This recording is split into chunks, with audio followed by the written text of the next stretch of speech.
Hello మన grandma TV స్వాగతం. ఈరోజు నేను చెప్పేది బీరకాయ చెక్కులతో పచ్చడి అండి. చాలా టేస్టీగా సూపర్గా ఉంటుంది. ఇది వేడి వేయడం చాలా బాగుంటుంది.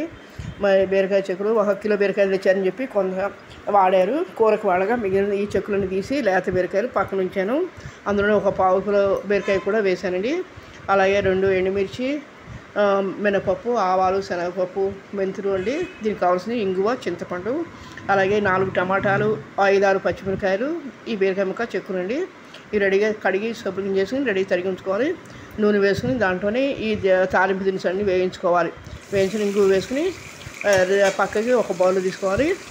దాంట్లోనే మళ్ళీ ఆ బాండీలోనే నూనె వేసుకుని 2-3 స్పూన్లు నూనె వేసుకుని ఈ ముక్కలన్నీ వేసుకోవాలండి.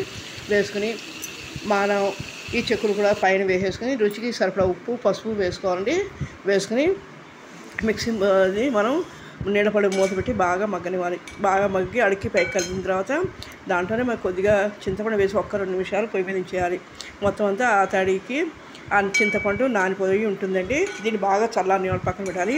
అలాగే మిక్సీ బౌల్లోకి పోపు మొత్తం వేయకుండా నేను కొద్దిగా వేసాను. మిగిలిన తాలింపు పైన వేసుకోవచ్చని మీరు కూడా అలా చేసుకో, లేదంటే మొత్తం వేసుకున్నా మీ ఇష్టం అండి. కొంతమంది పిల్లలు నవ్వులుతుంటే బాగుంటుందని అలా వేసుకుంటారు.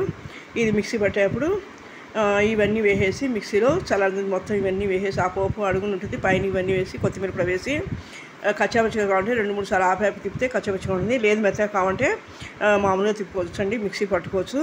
ఈ కచ్చాపచ్చిగా ఉంటుంది, చాలా టేస్ట్గా ఉంటుంది. ఇది వేడి వేడి అన్నంలో బాగుంది, ఎవరికైనా పచ్చానికి బాగుంది.